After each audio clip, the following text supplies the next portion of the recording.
Okay, I just started the recording. Okay, awesome. Thank you. Carlene, Danielle said that she would take the minutes from, she can't be here today, but she'd take them from a recording. But if you want to go ahead, it might be advantageous to have been here in person. I don't know.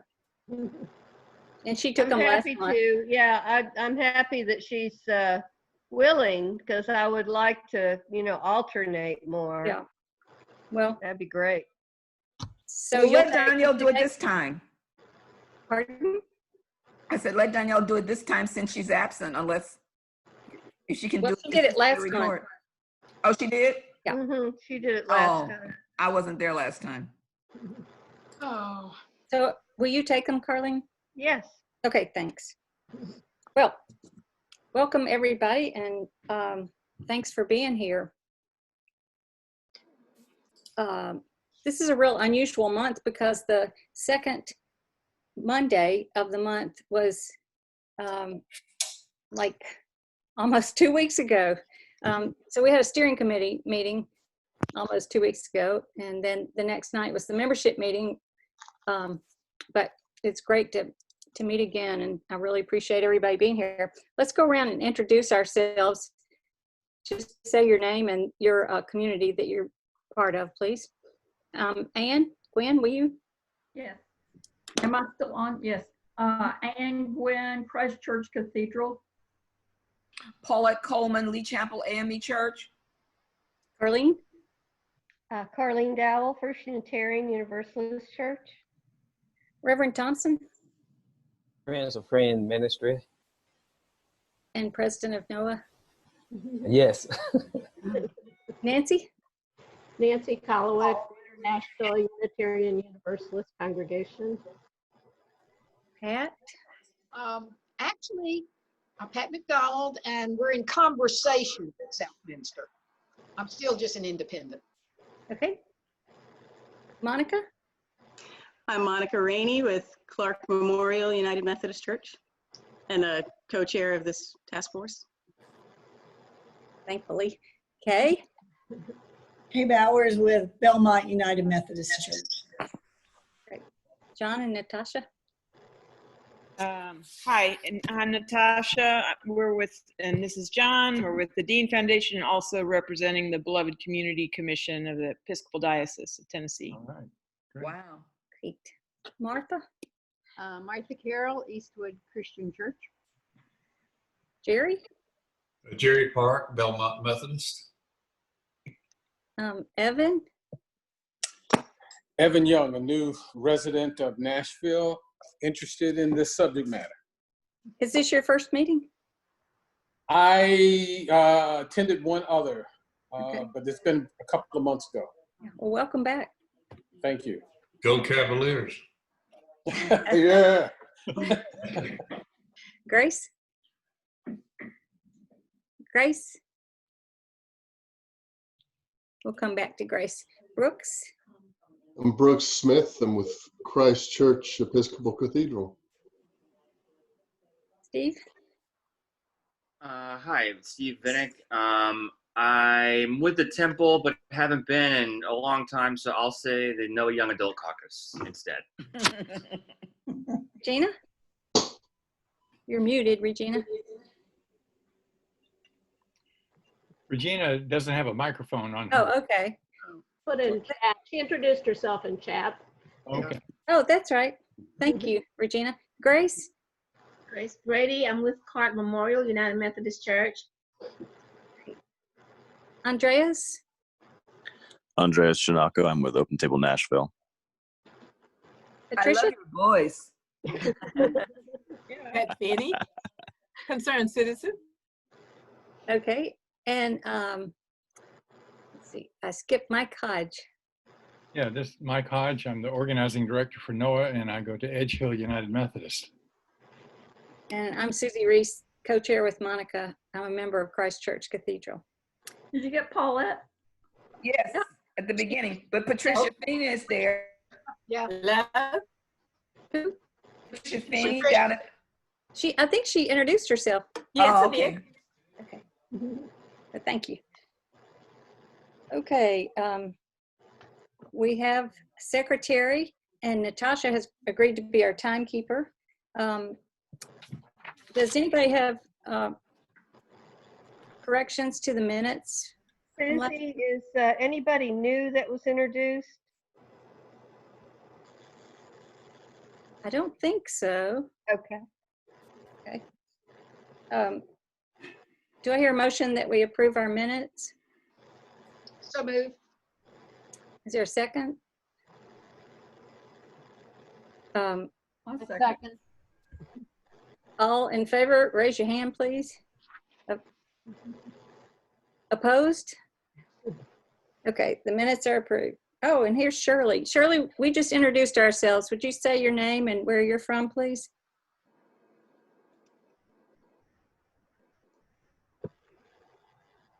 Well, I think Shirley's from Metropolitan Interdenominational Church too. Okay, Monica, can I turn it over to you? Sure. Yeah, I think Shirley's still connecting. So I've been asked to just give a brief overview of how we're using Zoom. So since you're here, you've already gotten the hardest part, which is getting logged in. There are two different views we can use. So up in the top right corner, there's speaker view, and you can also click gallery view if you want to see everybody, and then the speaker will just be highlighted in the yellow square. Okay, And then if gallery view. Yeah. I hit the So that gallery way view. you get to see everybody's beautiful faces. And then at the bottom, if you hover your cursor over the screen, you'll see some things pop up. So you should see a choice for chat. Mine actually isn't coming up right now, but right, for me, it's right in the middle.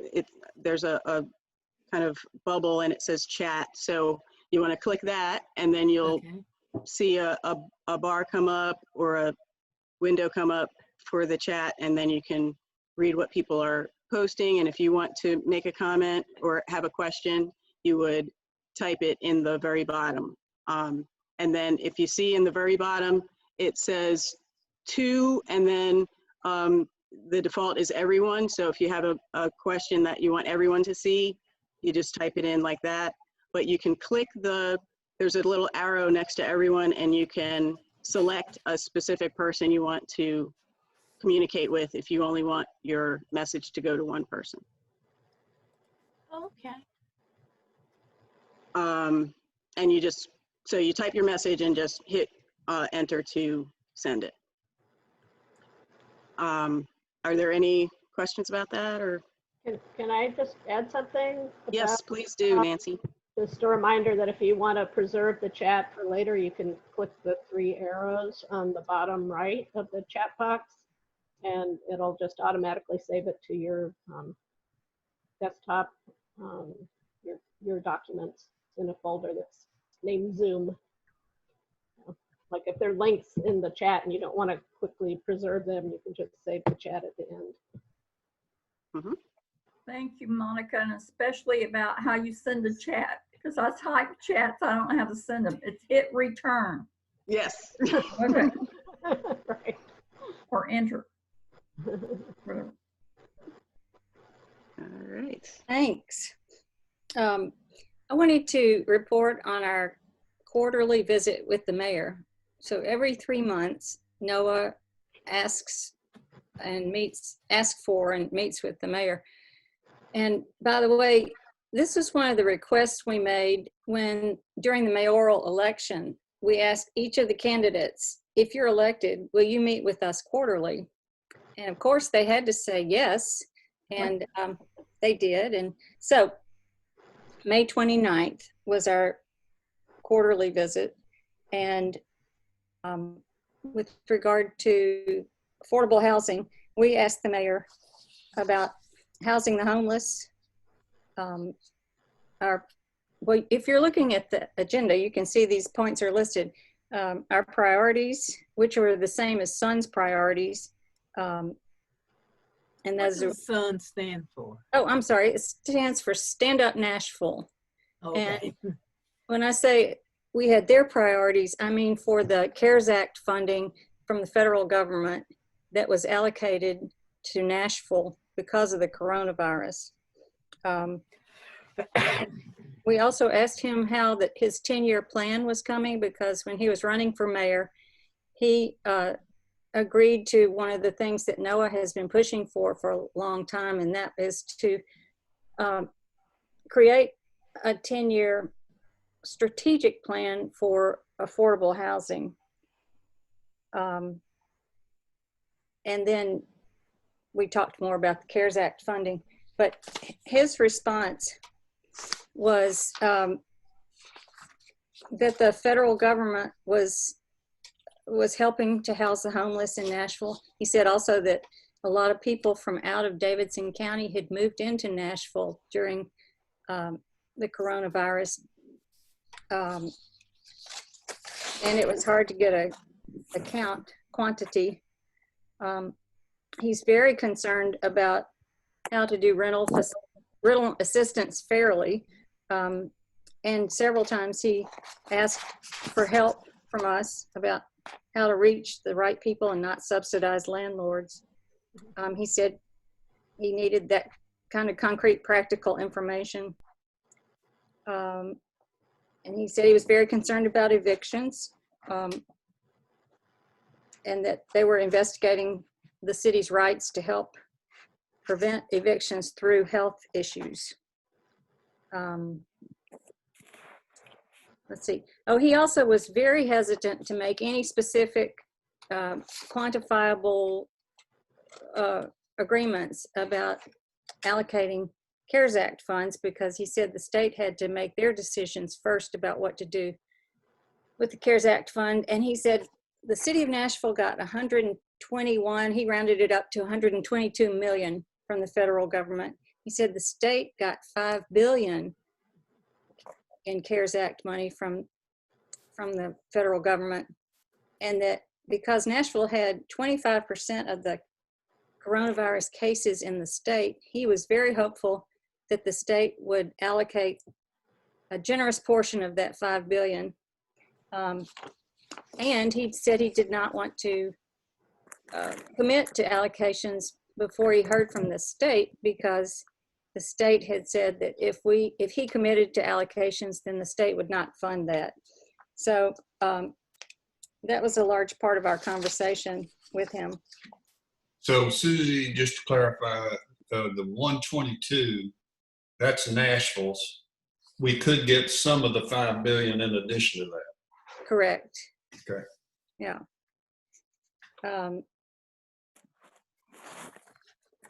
Mike or Monica, do y'all have anything to add to that? No, I think you covered it. Okay. Well, Mike, I'll turn it over to you to talk about the budget. Sure.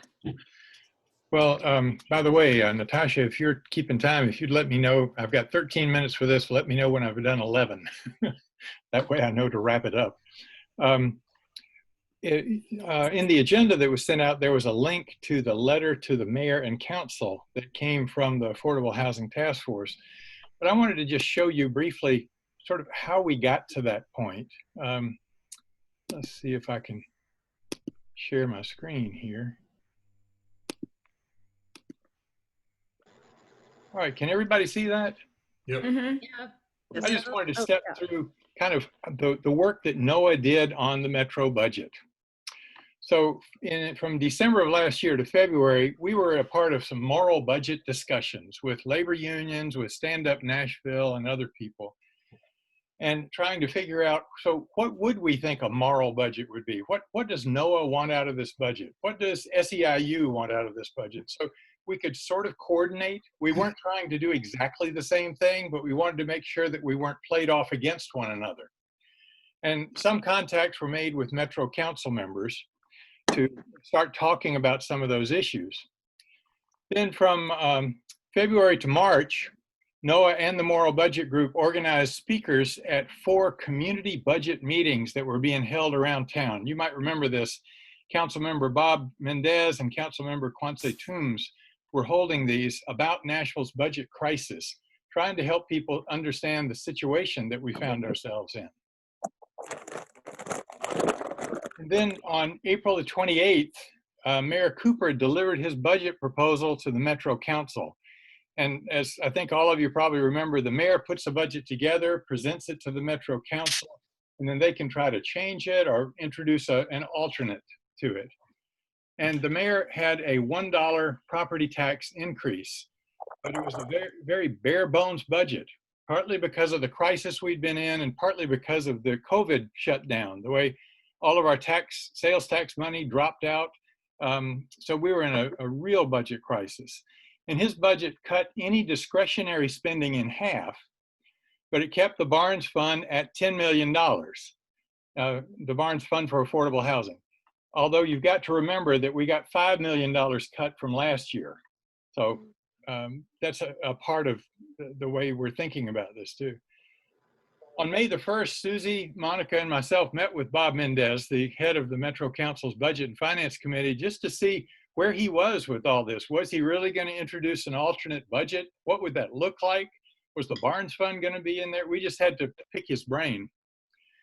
And he asked us at that time, so what is NOAA's position on a tax increase? Well, on May 3rd, 2 days later, the Affordable Housing Steering Committee met and developed a statement on the tax increase on behalf of the task force, emphasizing the need for Barnes Fund and also for school funding, because we knew that's what our education task force was wanting, and we wanted to make sure that Bob understood all that. Then on May the 11th, we were able to send that statement to from the task force to Bob Mendez. On May the 12th, the regular NOAA membership and board meeting that happens every month considered that statement and really adopted it on behalf of all of NOAA, although making some very slight changes. And then on May 17th, our Affordable Housing Task Force looked again at the Metro budget priorities that we had, also at some senior property tax relief programs, trying to understand more about how could we cushion the blow for low-income senior homeowners. And we did some more talking about the CARES Act money that we mentioned, because some of that money might be used to fill in some of the holes that were happening in the Metro budget. On May the 30th, many NOAA members started contacting Metro Council, really giving our priorities for any budget, including the money for the Barnes Fund and funding for the schools. Then on June 2nd, the Metro Council held a public hearing on the budget. We had 10 NOAA representatives that were ready to speak, but only one was able to actually get in because there were such heavy calls about defunding the police. It was a very long public hearing. I think it actually ended about 4 in the morning, 4:30. Huh. On June the 8th, Councilmember Bob Mendez announced his budget proposal with a slightly higher tax increase than Mayor Cooper had, 1.066 tax increase. And he also removed $2.6 million from the police and put it into some step increases for Metro employees. On June the 10th, the Affordable Housing Task Force sent a follow-up statement to the mayor and council, and that's what you have linked in your agenda. I don't know if you all clicked on that. If people need to see it, I can throw it up in just a minute. But the reason we sent that was we were connecting the demonstrations, the realization across the nation about police brutality and about racial discrimination. We're connecting those with the need for change and the need to really adopt an equitable budget. From June 2nd to the 16th, there were other council members that were coming up with various budget proposals. June 13th to 16th, our NOAA members contacted the Metro Council in support of Mendez's budget because that seemed the closest to our priorities. June 16th, there was a very long Metro Council meeting with these various budgets and amendments proposed, and Bob Mendez's budget was adopted with only one amendment, and that was restoring the $2.6 million to the police department. And that's it. So I what just did $2.6 million come out of? I'm sorry, say that again? they'd have to transfer it unless they increased the taxes more. They had to take the money from somewhere else, Right. put it in the police department. So where did they? It came from the step increases. Bob Mendez was trying to use that for step increases for the employees. Okay. I don't pretend to be an expert on the budget, but I wanted you to just see how we've worked on this over a period of time. This is not something that just happened immediately. You know, we've been working on it for months. So I also wanted to show you briefly why the Barnes Fund is so incredibly important. Give me just a second to get it up here. Can everybody see that? A couple of us were talking the other day, and actually I think it was Regina was saying that, you know, we really need to understand more about why the Barnes Fund is so important. Why do we spend so much time talking about that? So I tried to put together just a list here. The ways to encourage affordable housing, number one is to build it or rehab it, you know, fix up existing affordable housing. And one way to do that is to get partial funding from the Barnes Fund for nonprofits to build or rehab, and then they attract other grants and loans.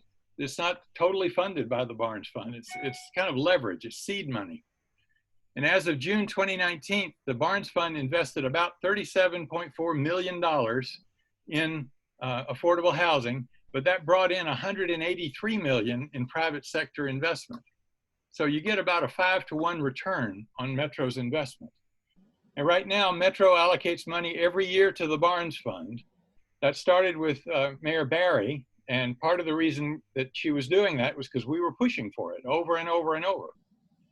Now, we could also have sort of a dedicated stream for the Barnes Fund that doesn't require council approval. And in fact, right now, there is a small portion of the taxes on short-term rentals that actually goes to the Barnes Fund. But this is not a major source of funding, and we need to be looking at ways of doing this so council doesn't have to approve it every year. Mike? Yeah. Excuse me for interrupting. That's all right. There's some questions in the chat. Oh, I'm And sorry. are you finished with your Barnes Fund? I don't finish with the Barnes Fund presentation, please. Almost. Okay, sorry. This is the last thing. I just wanted us to understand that that's not the only way to encourage affordable housing. It's the only way we have right now. You can give incentives to private builders. One incentive is just requiring the thing, you know, kind of like water heaters are required in houses. Well, you can require a builder to build a certain amount of affordable housing as they build other things, and that's called inclusionary zoning. We tried to get that passed. We did get it passed in 2015, but the state overruled us, so you can't do that just yet. You can also give special attention to any affordable housing development, getting them codes, approvals, and other things like that, getting it faster for them than might be done normally. Also, you can allow builders to build more units than allowed in the zoning if they include affordable housing. There's also some special low-income housing tax credits that are from the federal government. And then finally, you can give a break in property taxes to private developers. There's probably other things we could have mentioned, but I just wanted us to see there's a number of different options, ways to encourage affordable housing. And right now, the main one that we have is the Barnes Fund. So let's see, I can't see the, can I get rid of this now? Are you all through looking at it? Can we have a copy? Sure, I can send it to you if you'd like. Let me see what questions were there in the chat, and how am I doing on time, Natasha? Great. You're great. We're ahead of schedule. We're good on time. We have 14 minutes to spare that we were ahead on, so you're good. Mike, I had a question. It's John Dean. I had the question on the police. I was led to believe, and I wanted to validate this with you, that the budget that finally passed compared to last year's budget was flat, with the exception of the body cameras, which was extra. Is that true, or is the truth different than that? I think that's correct, because the mayor's budget this year had a $2.6 million increase from last year. And then what Bob Mendez did is he subtracted that 2.6 million out. I think I'm giving you the right questions. I see you had asked about, that's what I'm remembering. And then that was added back in during the budget debate and that very last meeting. So there was an increase from last year's budget? It was not So flat. it was a small increase, yes, 2.6 million. Yeah, but if that's for body cameras, that's for one. No, that was not actually for the body cameras. That came from somewhere else that I'm not familiar with. Okay, But- so they did get an increase in their budget aside from body cameras. Yes. Got it. It was. We so don't know who got cut out for that. We don't know where'd the 2.6 come from? That was from the step increases that Mendez had included. Okay. The amendment by, I think, was it Glover? That took that away and gave it to the 2.6 for the police. And we don't all have to become budget experts, but I just wanted to get a sense of how this process had worked, because we need to be very well educated on it by next year so that we're making some impact much earlier than we did this year. I thought we did pretty good, but I think we can still do better. Mike, I appreciate your doing that step-by-step look back. That really is helpful, and would encourage you to do it on other things that we tackle, even if it's not successful, just to go back and look at the steps, and we can learn from that and feel pretty good about it too. Okay, good. Well, I felt really good about the work we did. And I didn't even include the work we've actually done to publicize the senior property tax assistance that you'll hear about in a little bit. Are there any other questions? I know I kind of went through fast. I hope it wasn't too quickly. I have a comment if there's time. Sure, John, go ahead. Yeah, that's a question too. That's okay. Yeah. My comment is this. I think, Mike, you're dead on target with this Barnes Fund being the best, most effective thing we have, the most effective tool we have at our disposal since inclusionary zoning has been taken off the table. I believe Nashville is going to spring back to life when this COVID thing is resolved and tourism returns and tax dollars are going to flood in, probably like never before. Sometime next year, maybe after the after the vaccine is created. I wonder if we can lay the groundwork for a monumental increase in the Barnes Fund tied to the prosperity of Nashville as it occurs going forward. In other words, it's easier to argue about dollars that aren't in the till yet and say when they come, this is where they need to be. And let's try to build a $25 million Barnes Fund instead of a $10 million Barnes Fund. Do you have suggestions for how we might generate those funds? Well, he's talking about when the money starts coming into the budget, when we start really. When the recovery happens. Yeah. I think it'll be self-funding when the recovery happens now that they've made this belt tightening. And the question is, when the loosening comes, where does that money go? And I think we need to put a stake in the ground that's where a healthy chunk of it needs to go to the Barnes Fund. It's our best leverage for affordable housing because for every dollar we create in the Barnes Fund, we generate $4 or $5 of tax-free, low-cost, no-cost capital. And, it'll be easier to argue for those dollars before they exist than after they've already been spent. John, I understand what you're saying and I agree, but we've had a lot of money coming into this city for quite a few years. And we were still in the ditch when crunch time came. What makes you think that when all the people come back to spend their money that it's going to be given to city government to spend? I'm missing a piece there. Well, I think when the recovery occurs, there'll be more revenue for the city. There'll be revenue growth for the city. It'll allow and the time to argue for our share of those dollars is now, not 2 years from now after they've already been through the budget process and everybody else is arguing. Whatever the other problems.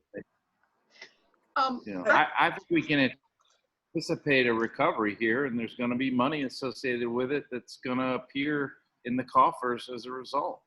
So my question is, what's going to happen when we recover, when the city recovers, Mayor Cooper? And I know Pat has been trying to get in here. Pat Finney. I appreciated his comments. I thought they were very thoughtful. I just have a quick question. If you go, has anybody gone on the Metro website to see if there's actually a copy out there now of the final budget so you can see it? I have not. I'm sure it's there somewhere. Okay. Well, I just wanted to know if it's easily accessible. And I'm not a finance person either, but I'd like to be able to look. Mike. Yes, sir. Pat Finney had a question on the chat. And I think it kind of ties into what John was saying, that she said, I saw in the news that some group is trying to stop the 34% increase. How would that work? I don't have an answer to that, but I do want to say that I think I did hear that there was some talk about amending the budget if we got more revenue. So I think John's point is perfect, that we do want to influence those priorities before that happens, so that rather than, perhaps we might say, rather than reducing the property tax, if more revenue came in, we would just allocate that additional revenue to Barnes Fund or other programs that we think are worthy. Good idea. Well, I do remember that a part of that budget was an expectation that the finance director, Crumbo, would report to the council in August on revenues coming in. I think that they made that part of that. So I know there's supposed to be some sort of report by Mr. Crumbo to the council in August. I think Reverend Thompson was trying to speak too. Yes, one question. During the slowdown and did they have to borrow money from the reserve, and then if the boost does come, there's a certain amount of the portion of the budget automatically goes into the reserves? The way I understand it is, if the reserves were there, they would be able to spend them. And this budget that they have adopted puts some more money back into the reserves. There's a certain amount that we're required to have by the state, and we really didn't have that much. It was a very bad thing. That's one of the reasons the state comptroller was upset with us. And so, as I understand it, there have been enough put back in those reserves to satisfy the state that that we're able to be solvent. I'm not sure. After it meets the reserve as required, then the funds can be used for something else. So that's where it goes. I'm not sure, Reverend Thompson. I said I'm not an expert on this, but that's a good question.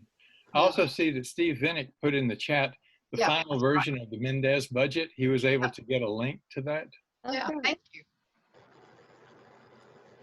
Okay. Any other questions, or are we ready to go on? Okay. Mike, the next item on our agenda is the property tax assistance publicity. And we want to give thanks to Meagan, who created several forms of items that could be used on Facebook or Instagram or handed out as a flyer. Meagan, are you on? Yep, I'm here. Okay. Would you please tell us a little bit about those? And I meant for the link to be there, but we can get that to you, to everybody. Okay. Yeah, Megan. sure. Yeah, no, just the applications for the two kind of tax relief programs was extended to July 1. So in an effort to help spread the word about that and try to simplify the communication and kind of prioritize the most important aspects of it, we just put together a few different, there's a full page flyer, like an 8.5 by 11 size flyer that could be printed, and then a square image that's more for Instagram, and a Facebook cover photo sized version, all with the same information.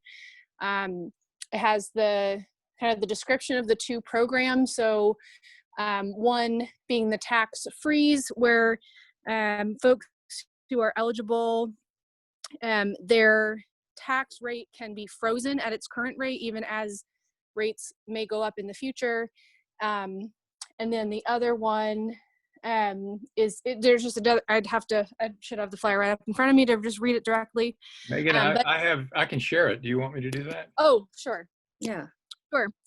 But anyway, it's just kind of breaking that down so that folks can, you can share this information within your own networks. You can post it if you have social media accounts. You can email it to your NOAA community, if that's a faith community or union or whatever it may be. So this is a tool for all of us to help spread the word. And eligible folks would be disabled or senior folks whose income is at or below a certain amount. I feel like I've seen this. Was this sent out to us at some point so I can go retrieve? Yes. Yes. Can you resend it? Yeah, it was presented at the NOAA board meeting, I think, but I don't remember seeing it in my inbox. Okay. Yeah, I'd like to be able to print it out. Yeah. Okay. And also, Megan, there was a question about whose phone number that was. Yeah, that's the Metro department that folks can call. It's the trustee's number. And the trustee is the one who handles the applications. Right. So that's who you need to call to apply for this program. But as Megan said, the deadline is July 1st. So time is fleeting. Yep. But we'd like everybody to forward this information to your congregation so that word can be spread for anybody who could use the help. I got a lot of, not a lot, but I did get some response from posting it on our neighborhood, the East Nashville site. So if you belong to a neighborhood organization, post it on there too. Or next door. Yeah, next door. Yeah. And I hope everybody did see the short video that Martha helped do. WNPT produced this short 3-minute thing called On Aging Matters, and it included information about the senior property tax assistance programs, and Martha talking about why they were so important. We also had another short story on Channel 17 about the same kind of thing, and Monica was explaining some of why this was so important. So I think I put that in one of the emails that went out. If not, I'll put it in another one. You did. I got that. Yeah. Good job, Monica. Thank you, Martha, and thank you, Monica. Paulette, would you know how to get it onto the next door in our area? Someone, I think, already put it on. Oh, okay, I didn't see it. I think. If not, I'll look into it. Thank you. It wouldn't hurt to put it on again, I think. Okay. We might also ask somebody, or may have mentioned this a while ago, but we might also ask all of our congregations that are members of NOAA to please put it in their emails that go out, because many folks are emailing things out, particularly now with the COVID lockdown. And I think we could also send to the Metro Council members, see if they would circulate that on their email list. But any other kinds of ways of publicizing it, please help us think of those, because this is really important.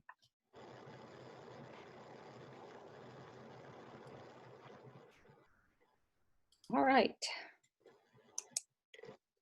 Is there a way that we could have 50 Forward publicize it? Oh, good idea. That is a great idea. They're closed right now, but they still come online, I think. That's a really good idea. And the other one is the Council on Aging. Well, Susie and I had several meetings with somebody from the Council on Aging. Oh, okay. They're trying to publicize it, and they even connected us with a group called the West End Home Foundation that funds things for older adults. And they are circulating it to people that they know, people that they give money to for programs. I wonder if General Hospital would just take some of those, just copies of those, hard copies. And we had talked about, making them available like hard copies at grocery stores. I mean, maybe that would be a good way to do that too. All right. Do we want to just each of us take responsibility to go to a grocery store we use or something to, or how are we going to do that? You talking about standing out in front or? Yeah, I mean, you know, if working with Kroger to do stuff like that, they're not very receptive. No, they're not. But maybe other stores would be better. But General Hospital might. I don't know whether they would or not. But I think general is a good idea. And the point of contact I would think would be Vernon Rose of the Foundation for General Hospital. Is that ROSE last name? And it's a woman. What's her name? Vernon, VERNON. Okay. And she's the executive director because she's the one who's kind of got that pharmacy going. Oh, yeah. Yeah. The food pharmacy. Food pharmacy. Yeah, I couldn't think of the name of it. Yeah, right, the food pharmacy. The Dispensary of Hope at St. Thomas. I would be willing to talk with them. That's another pharmacy right there at Midtown St. Thomas, and they see a lot of people with low incomes for meds. And I could take some to Siloam. Okay. Anybody else have thoughts? I'll contact Vernon at Metro General. Right. And we can just print these off at home. Is that what we need to do for the hard copies? I think that's what we need to do. Is everybody, Martha, is that agreeable, and Paulette? Sure. Okay.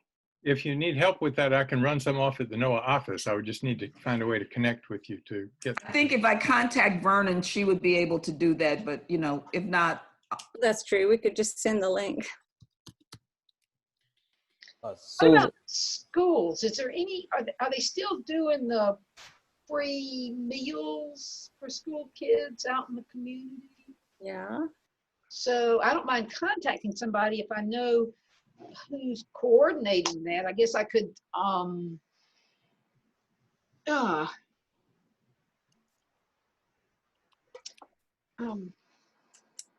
let me find out. You know, if anybody knows a contact, fine. Otherwise, I just need to find the contact. John asked if we have a budget for Facebook ads. I don't believe we have a budget for much of anything.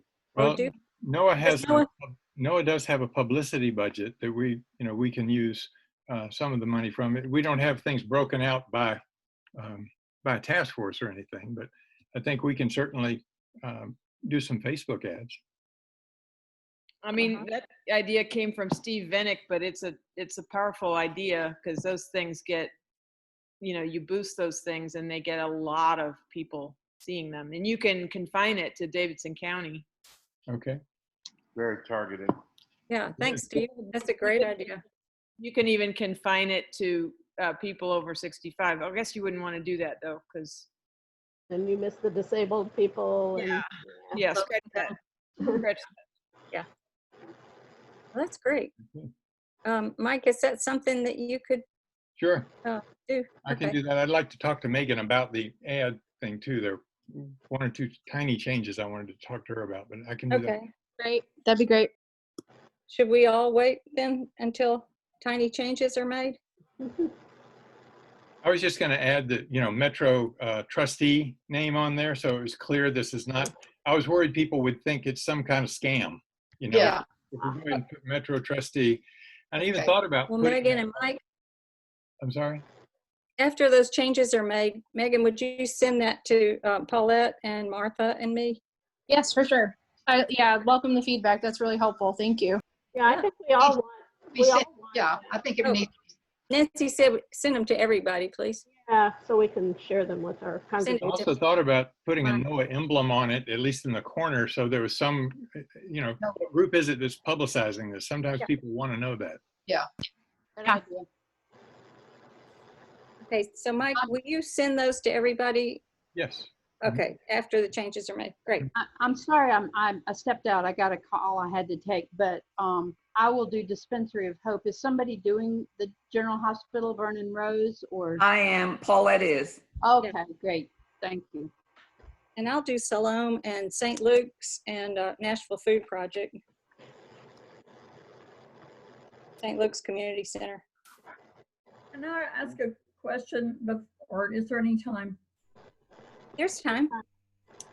So this is sort of related, but a little different. I'm sorry, I fell asleep during the council meeting before it was over. But at one point, I heard somebody, and I don't have any idea which one it was now, talking about some sort of relief for the people who are currently unemployed because of the virus. And I think that is a really big issue. I have no idea how that turned out in the council, or do we want to even try to address something that might be that, I don't know how huge, but it could be huge, I guess. I think that's a great question. And I think Kay is going to touch on that in a few minutes. Is that right, Kay?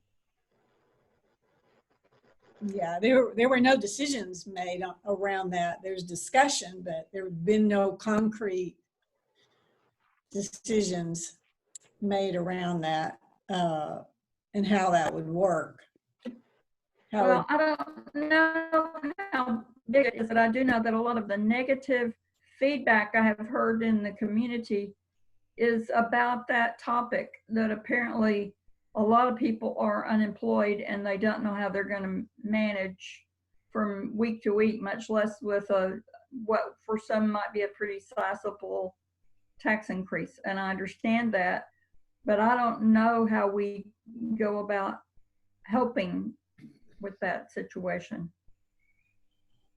Mike? That was one of the things that Susie, when Susie mentioned earlier, the meeting with the mayor about priorities, that dealt with the CARES money, this federal money that's coming a while ago. Some comes to Metro and a lot of it comes to the state. And so what we were hoping was Metro could put some of that into rent assistance and maybe even some kind of assistance for homeowners, you know, of low income. But that's something we've been pushing for, but it's not been accomplished. Do we know when they expect to know what the state is going to allocate to Nashville? I'm not sure about that. I think it's August, isn't it? August? I don't know. Kay, do you know? Ever to do any of this. No, and there's, you kind of have to think in buckets because the monies has come to the state or is coming or will come directly from the Treasury. And so the 121 million that came to Nashville came directly from the Treasury to Metro government. And I assume it was the same way for the state executive branch. In addition to that, there are other monies that are coming from federal departments directly to state departments. For example, the Department of Housing and Urban Development has 5 programs that it has allocated monies for that are coming directly into either the State Department of Economic Development, or Nashville's case, directly to MDHA. So you have to kind of keep that separated in your head. And if it comes under one of those programs, then the programs have their own requirements and guidelines. Under those programs, some of those monies, under the Community Development Block Grant Program and the Emergency Solutions Grant Program, yes, by regulation, those monies could be used both to help renters and mortgage holders with the community development block grant monies. But those decisions, sometimes they're going to be made at the state level in those departments. Sometimes they're going to be made at the local level. But there's a lot of jockeying and conversations going on about how people want those monies to be used.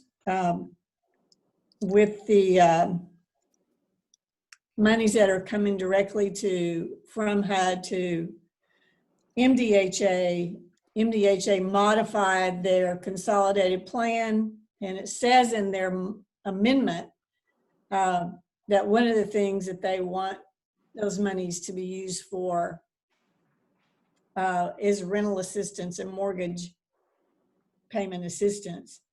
But then they have some very broad language in there also that allows them to,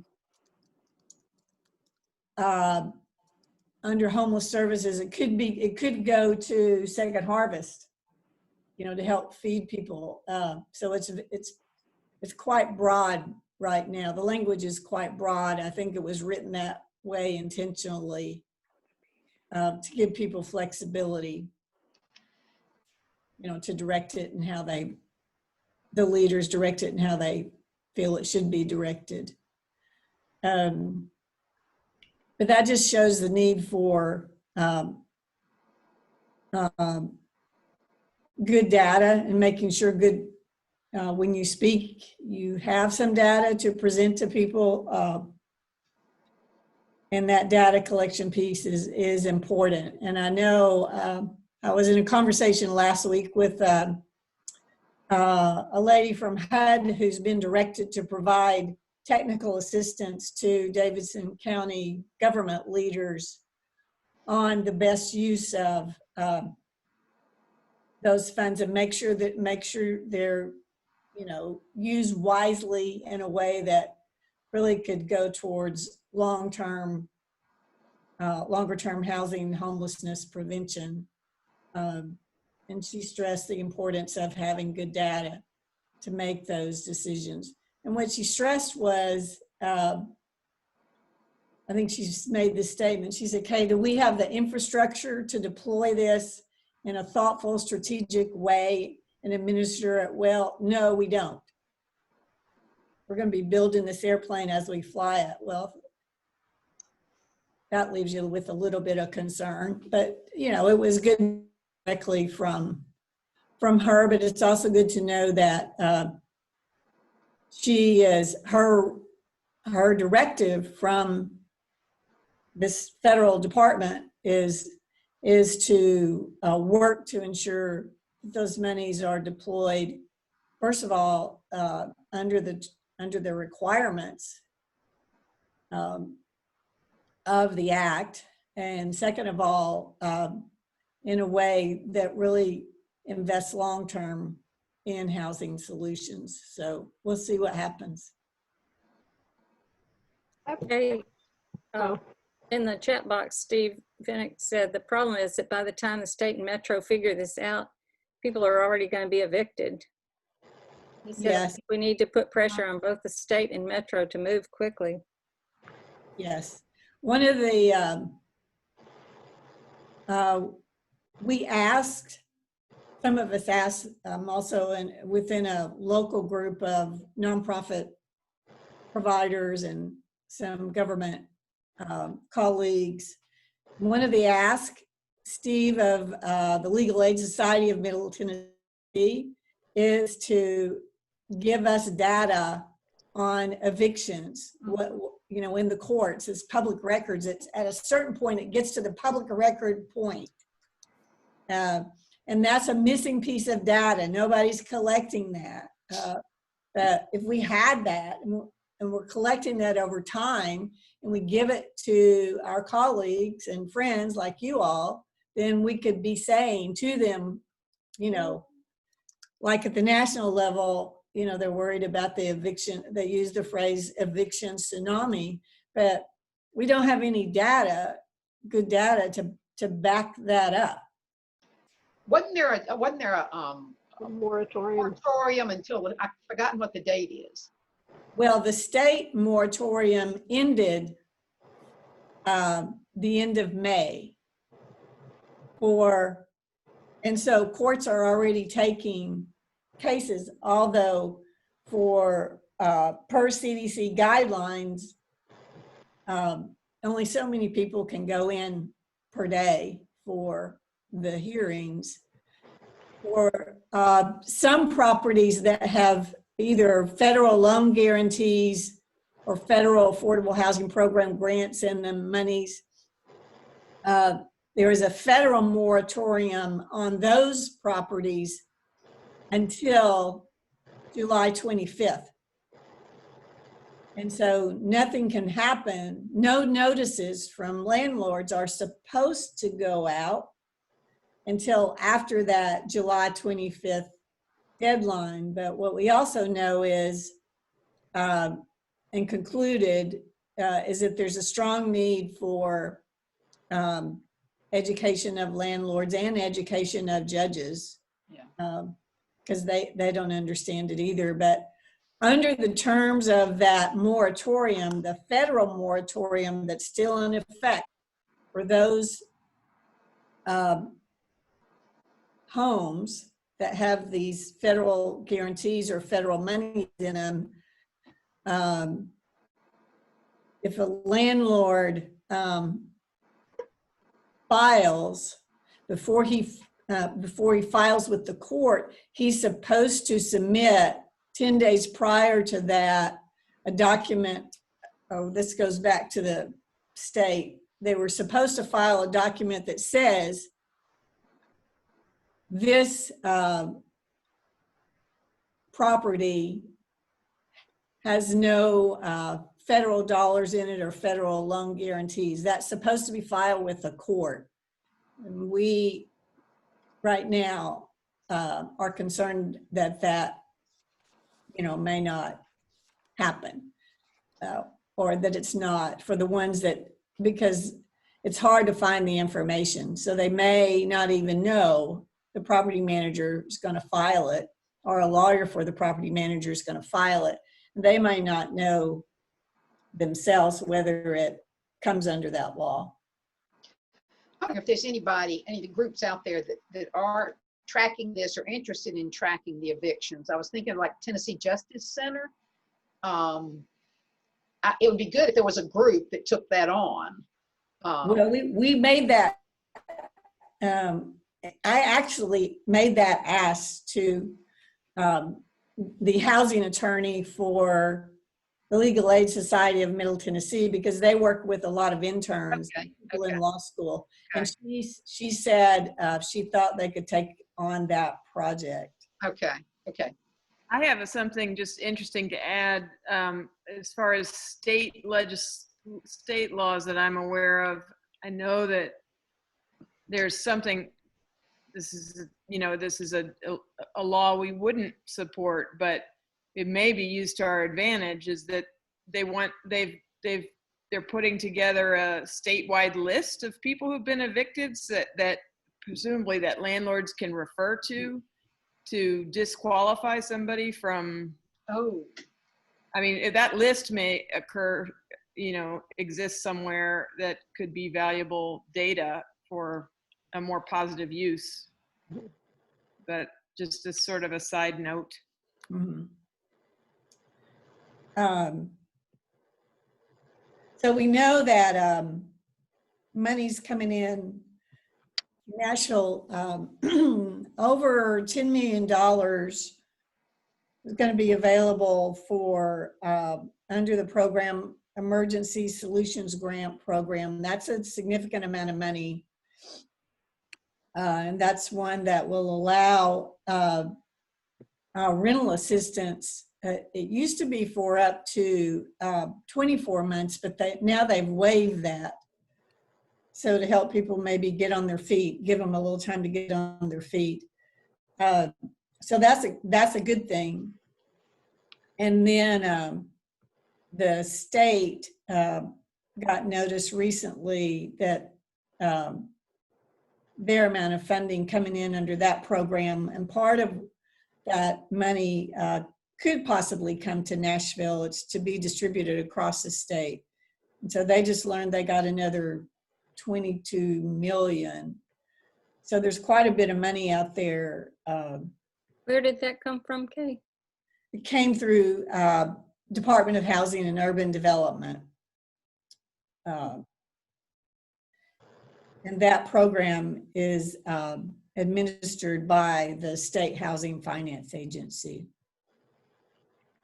So I don't know, Natasha, if you're watching my time, I have a couple just local issues I want to mention. I don't know. I got 6.5 minutes. But you also need to talk about the tornado recovery. Yeah. Yeah. And I'm glad Steve's on this call because he can help. So on the tornado recovery side, there's a tornado recovery group of stakeholders, and they hold conversations now, usually every 2 weeks. There's the Community Foundation of Middle Tennessee focuses on the funding side of things. UMCOR, United Methodist Committee on Relief, focuses on case management, which means working directly with people. Westminster Home Connection, am I right, Steve? Westminster Home Connection. Yeah, that's correct. Is the nonprofit that is or will facilitate the rebuilding effort. Those are the big guys, the big groups. There has been some rebuilding that started. One nonprofit called the Housing Fund has already started working with families to make home repairs and rebuild. They just kind of started on their own and had some funding that came to the entity to start that. They've hired some case managers. Steve is one of those. And they're trying to figure out how they best can provide help for renters. They're trying to build some infrastructure around what it's going to take to do that. And so I'm going to let Steve talk a little bit more to that issue. Yeah, so I think, you know, I'm a case manager, so I'm not directly involved in the kind of the talks with the long-term recovery group that Kay mentioned. You know, in addition to those big groups that she mentioned, I think there's about, you know, between 30 and 40 other nonprofits that are a part of this group. The case management piece that we're doing with the United Methodist Committee on Relief, it goes by the name of the Tornado Recovery Connection. You can find information if you just Google it, but I'll drop. There's a hotline we have. We also have a few billboards up across the city, and we are actually going to be doing kind of some volunteer kind of door knocking, you know, social distancing, but to try to get out some information, because there's a real concern that because I mean the shutdown from coronavirus happened about 2 weeks after the tornado, and so FEMA, there were disaster assistance centers, FEMA, Red Cross, all of those closed. So we're still just kind of getting up and running, quite frankly. There's a lot of need, I think, that hasn't been identified. And so it's appeared that we are doing quite well in terms, or that there isn't a lot of need, or that the need is being met. But I think there's a concern from some of us that we just haven't identified the people that actually need help, and they just completely fell off the radar. And then one kind of question that I'm interested in that that maybe, you know, I know Kay might have information about this, but if anyone else does, as to kind of what the long-term recovery plan in terms of development and anti-gentrification displacement in North Nashville, and whether or not, like, what has been done there, and then how we can maybe support that work, because there's a you know, a real concern that, like, you know, that in the next couple months, you know, a lot of the kind of predatory buying that may have happened, that could have often happens right after a tornado, kind of got put on hold just because of coronavirus and, you know, just everything. And banks especially were tied up with the payment protection program loans, but there's a sense that might start to accelerate. So interested to hear if folks know about that, and then if, you know, how we might support that work from, you know, that needs to be led by North Nashville folks, obviously. Okay, did I answer? Was there anything else you wanted me to touch on? No, I think that's it, unless people have other questions. Councilman Taylor, in response to his concerns, particularly in his district, about properties being flipped, and of course, you know, it's going to happen after the fact, but he put together an ordinance that would require a 90-day notification of sale to tenants from property owners, and you can figure out what the response was and push back from that. He did reach out to Lindsay Crinks, who's a part of this steering committee, and then Lindsay reached out to me, and we gave him some suggestions. He pulled the bill, which was good. And then we had a call with him last week. We being, I pulled in Christine, who was very familiar with these sorts of notifications, how they worked in Minnesota. So I pulled her in on a call, and then Lindsay and I all had a conversation last week, and we sent him an example of a notice, or what an ordinance looked like that got passed through a lot of negotiation in Minneapolis and buy-in from property owners. But it focused on the notice, the fact that the notice was going to be required just for those properties that maybe had government monies in them and that were targeted toward lower income populations, and they did get it passed. We'll see how long it stands, but we also are due to have more conversations around that to see what you could get passed and pulled together that would not be so watered down that you would just be a waste of your time.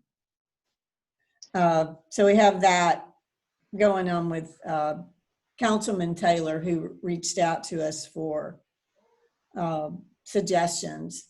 The other activity that we felt there was a need to get more information on, quantify the best we can, was the number of hotels and motels that people are using really as permanent housing, and it's terribly expensive. It's one of the things the reasons they stay stuck. So we have a little bit of a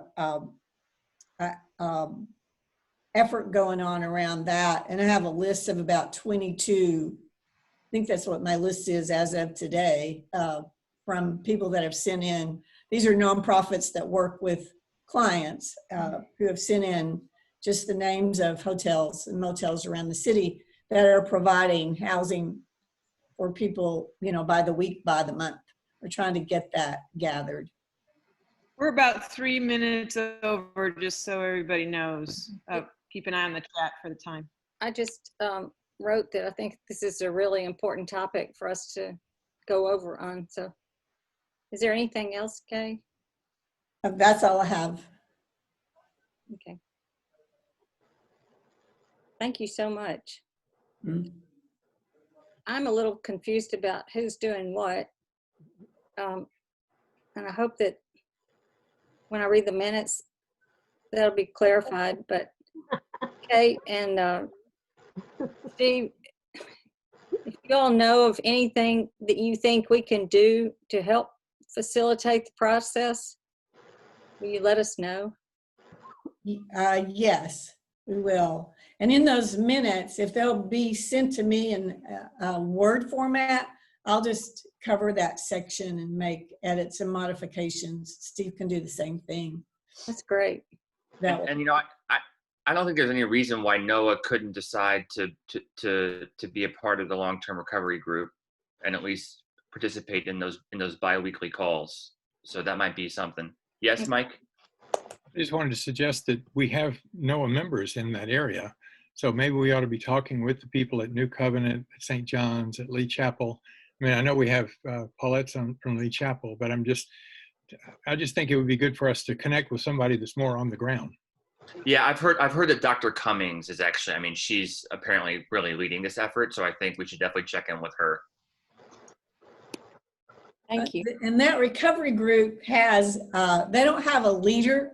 They have a facilitator, which is being done by Greg Bailey. He's a PR firm, and a person with Community Foundation, Rebecca, I think is her name. But they have two gatherings that I know of. One is a leadership gathering, and I think they meet on Mondays, Mike, and Hannah Davis is part of that.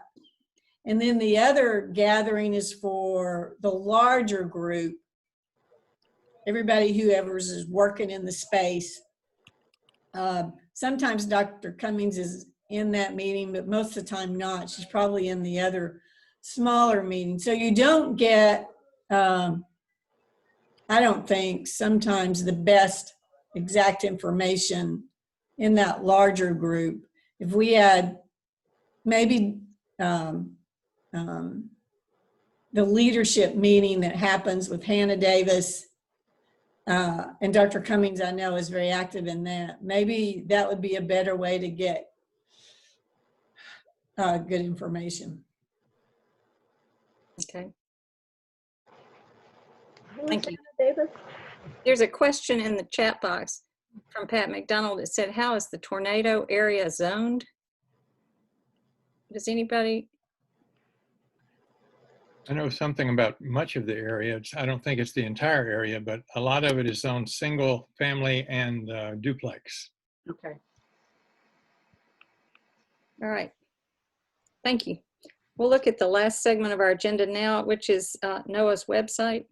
I think there's so many resources and materials being circulated now about systemic racism and anti-racist information that it occurs to me that it would be good for NOAA to have a place on its website to have a repository of information. It could be kind of like a library that people could go to and find this information. And until we get that set up, Meagan Smith has established a Google Doc where any of us can deposit information that we come across that's that we think is really worthwhile. And the link to that Google Doc is on the agenda. It doesn't work though. It doesn't? No. I'm on it right now and it says, sorry, the file you have requested does not exist. Oh.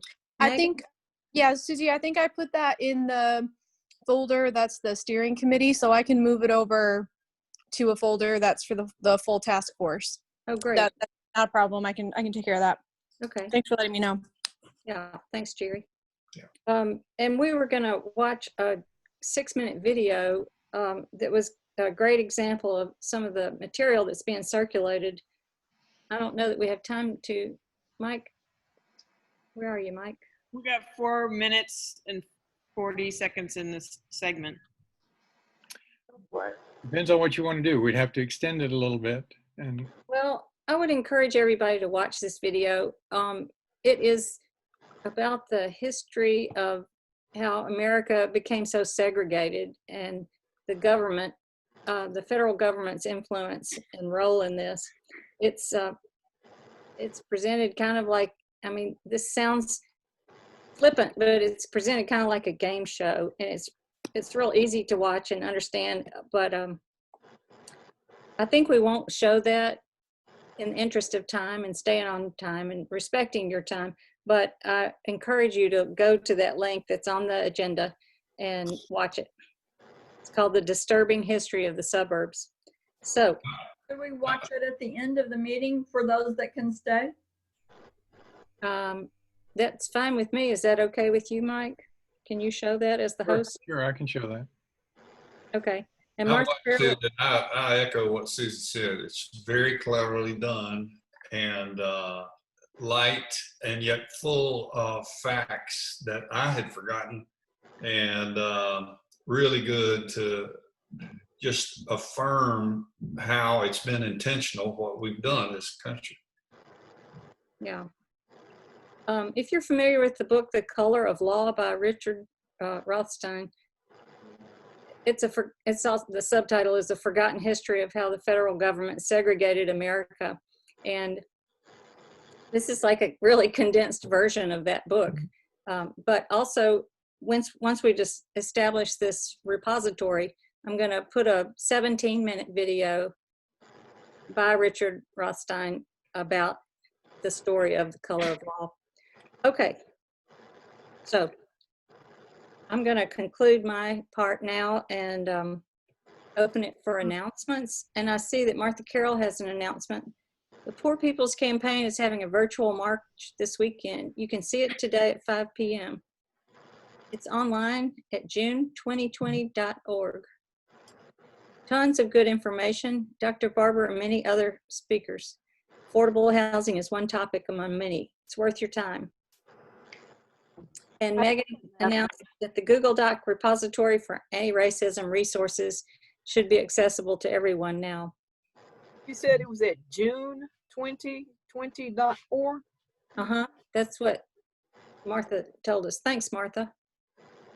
And Paulette concurs with Martha about that.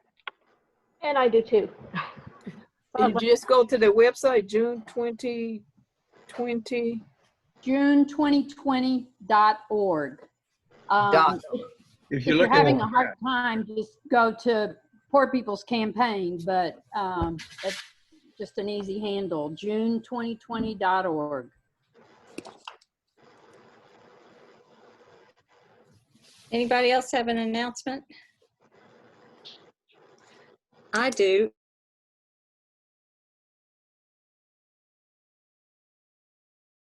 And Institute.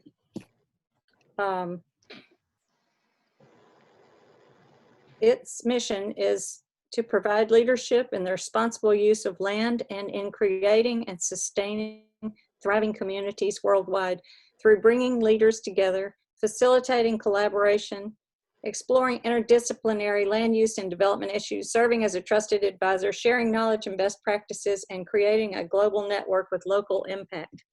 In January, the ULI hosted a fishbowl conversation, which was a very unusual setting. They invited people who were interested in development and construction and design to come and sit in concentric circles, and only the people in the center could talk. And there was a facilitator who asked questions, and people could tag in, and there were several people from our task force who were there. Paulette was one who got into the inner circle and was able to answer questions and make statements.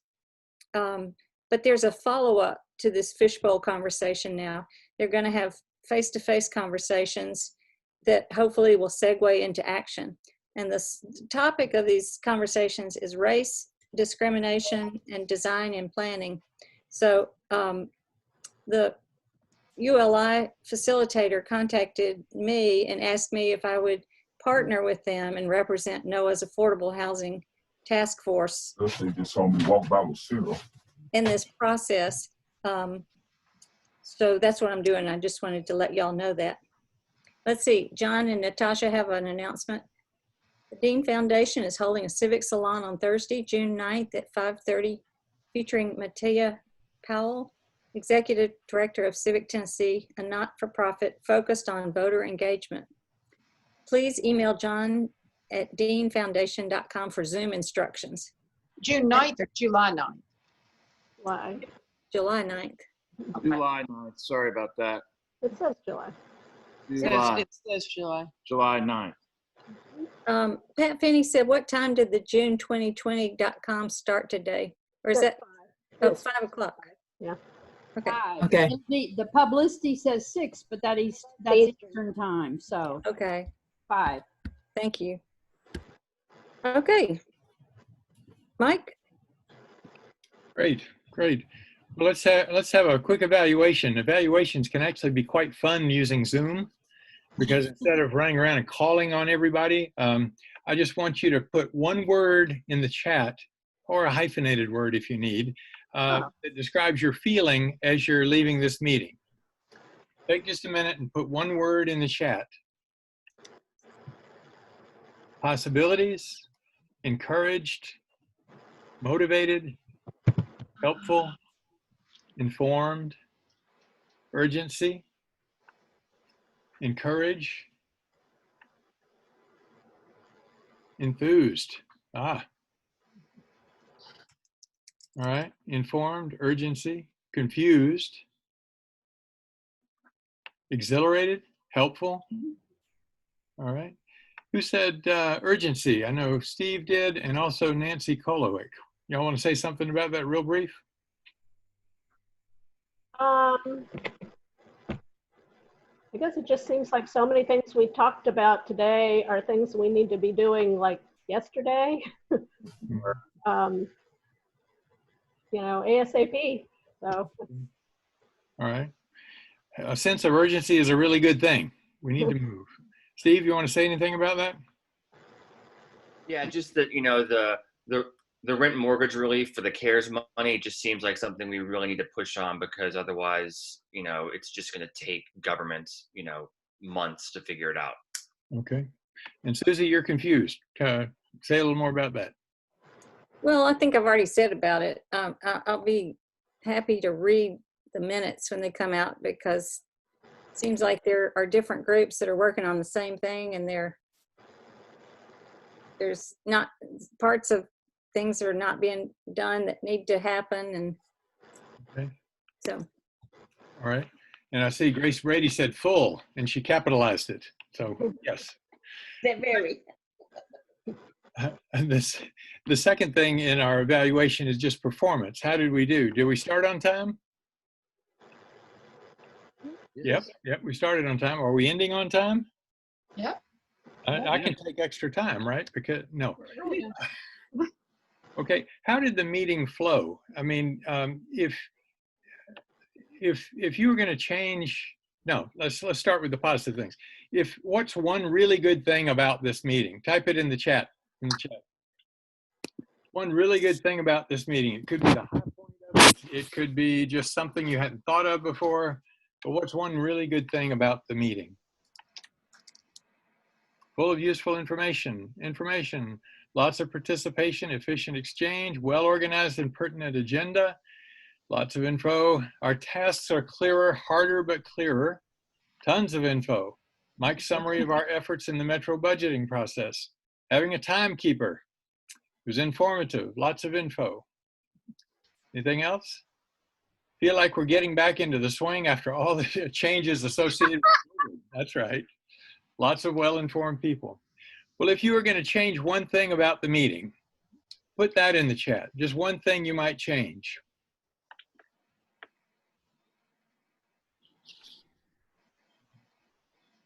Let's say in person, but. All right, one thing that you would change about the meeting to make it better.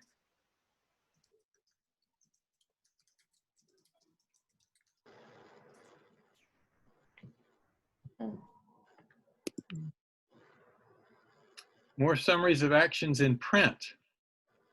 Okay. Once the information is shared, some concrete actions or steps to follow. All right. We did do a lot of reporting, that's true. I think from time to time putting the agenda up for us to refer to. Sometimes I'm not sure what we're discussing or why. So just occasionally using the share function. Almost too much information to digest. That might fit with the sharing information ahead of time in print that somebody mentioned. Clearer next steps and who's going to do what. And more time.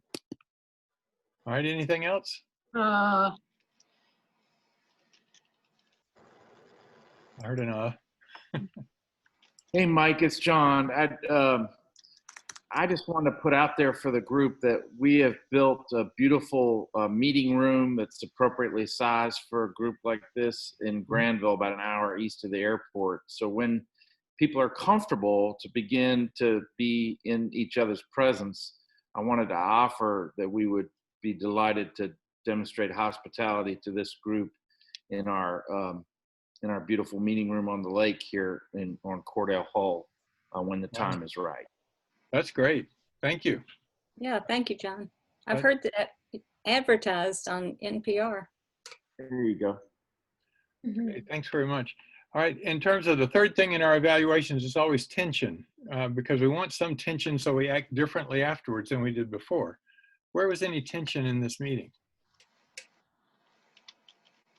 Everything's done.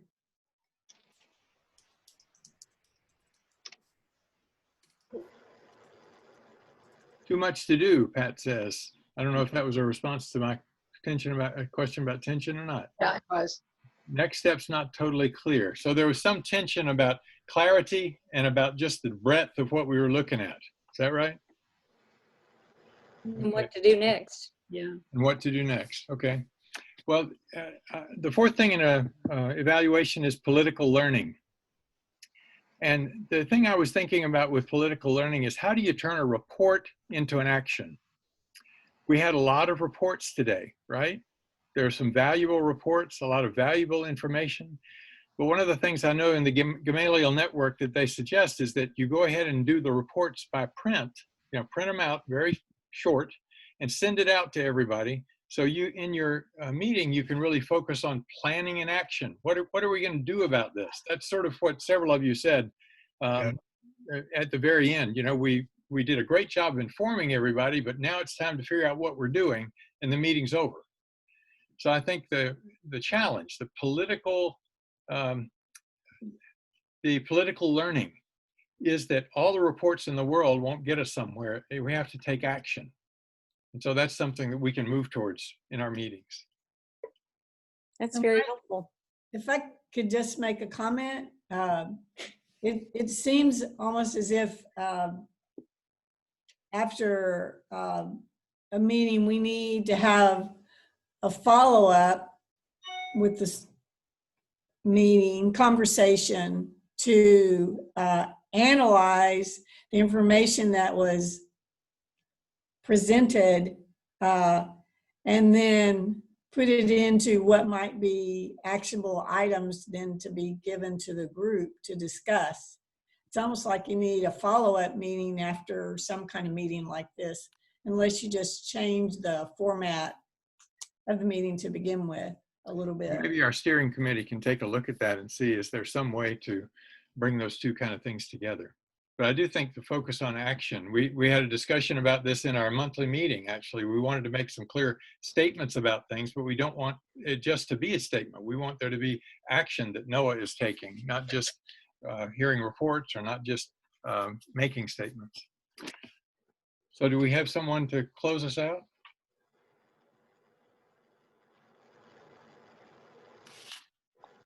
Reverend Thompson, would you close us with a prayer, please? Okay. Let us pray. God, as we dismiss it this time, we thank you for calling workers of justice in the arena of housing. We ask that you will continue to increase our love for justice. And we pray that we will not only have concern, but we also will take our concerns and change them and transform them into action. Dismiss us now as workers, that we will never grow tired or grow weary in doing the work for justice. And this we ask in the name of the God of justice. Amen. And happy Father's Day to the fathers. Oh, that's right. Happy Father's Day. Are we going to see the video now? If you all would like to see the video, we can certainly do that. Give me just a Thank second. you. Give me Thanks, just everybody. That's a great Bye. picture, Brooks. All right, let's see. My internet connection is not very good, so let me see if I can get it.